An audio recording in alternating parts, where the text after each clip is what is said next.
कि दो वस्तुओं को आपस में रगड़ने पर जब किसी हल्की वस्तु को अपनी ओर आकर्षित करने की का गुण अगर उसमें आ जाता है तो इसका मतलब ये कहते हैं कि वह वैद्युत आवेशित हो गई। जैसे स्केल को अपने बालों पर रगड़ने पर कागज के छोटे छोटे टुकड़ों को आकर्षित करने का गुण आ जाता है, तो इसका मतलब स्केल को अपने बालों पे जब रगड़ते हैं तो बालों पे रगड़ने पर उसमें वैद्युत आवेश का गुण आ जाता है, वो वैद्युत आवेशित हो जाती है। फिर उसके बाद वैद्युत आवेश दो प्रकार के होते हैं, एक होता है धन आवेश और दूसरा होता है ऋण आवेश। फिर दूसरे पीडीएफ फाइल में दूसरे पेज में आप देखेंगे कि धन आवेश और ऋण आवेश की डिटेल लिखी हुई है। धन आवेश क्या होता है? अगर कोई भी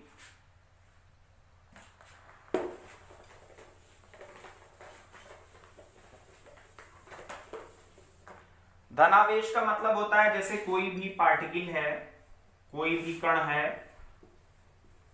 तो उस कण द्वारा अगर उसमें उपस्थित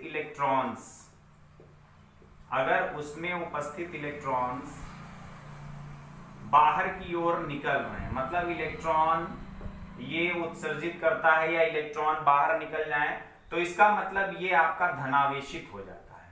तो इसलिए इस कण को अब हम कहेंगे कि ये कैसा है, ये धनावेशित हो गया, क्योंकि इलेक्ट्रॉन्स बाहर निकल गए, इलेक्ट्रॉन पर माइनस चार्ज होता है, तो माइनस चार्ज कम हो रहे हैं तो प्लस चार्ज बढ़ेगा।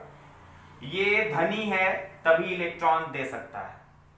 दूसरे तरीके से मैं समझाने की कोशिश कर रहा हूं।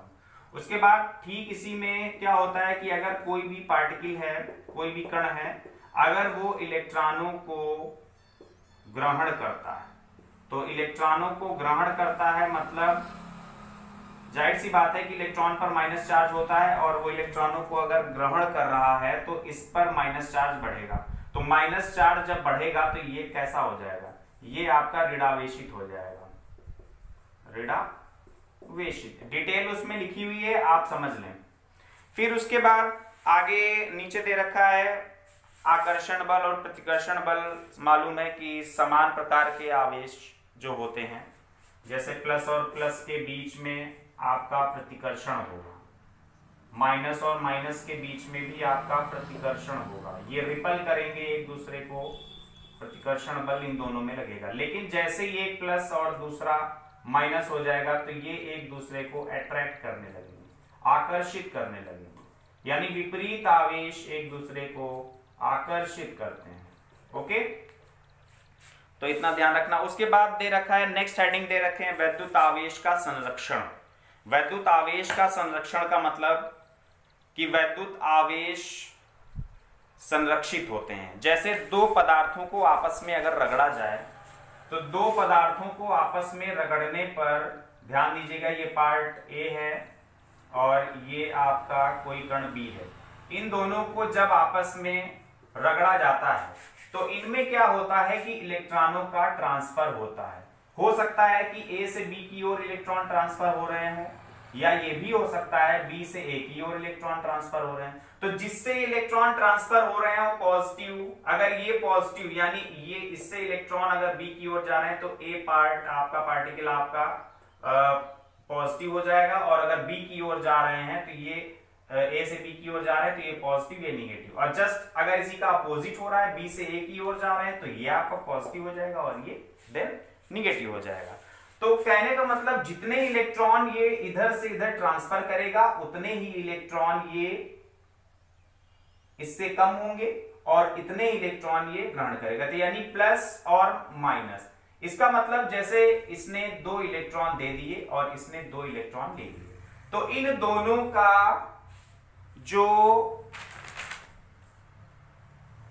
मीन होता है, मीन यानी नेट आवेश क्या होगा, 2 इलेक्ट्रॉन दिए 2 इलेक्ट्रॉन ग्रहण किया, यानी नेट आवेश आपका आ गया 0। तो इसका मतलब एनर्जी कंजर्व रही, कहीं पर लॉस नहीं हुआ, आवेशों इलेक्ट्रॉनों का कहीं पर भी लॉस नहीं हुआ, जितने यहां से आए बी ने उतने ही ले लिए। तो प्लस और माइनस चार्ज से ये नेट मात्रा, आवेशों की नेट मात्रा 0 ही है।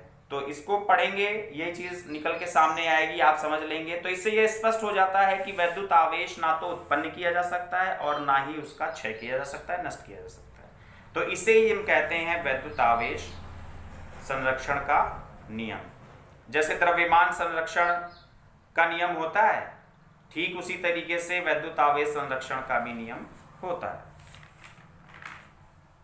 ठीक, फिलहाल के लिए आज इतना ही, फिर नेक्स्ट क्लास में आगे बताएंगे। इतना आप लोग फेयर कर लेंगे, पीडीएफ फाइल से देख के और अच्छे से समझ लेंगे। कॉपी सामने रखेंगे, किताब सामने रखेंगे तो और अच्छे से समझ में आ जाएगा। कोशिश करें किताब कहीं से व्यवस्था कर लें। ओके, कल नेक्स्ट टॉपिक आगे पढ़ाते हैं। जितने टॉपिक मैं पढ़ाऊंगा उतने ही टॉपिक आपको रोज डेली घर पे ये होमवर्क आपका रहेगा, चाहे मैथ हो चाहे फिजिक्स हो। जो भी मैं पढ़ाऊंगा वो बैठकर आपको फेयर उतारना है, समझना है। समझा मैं रहा हूँ, पीडीएफ फाइल आपके सामने है। ज़्यादा से ज़्यादा कोशिश करूंगा कि आपको ज़्यादा दिक्कत ना हो, समझ में आ जाए। ओके, थैंक यू, कल मिलते हैं।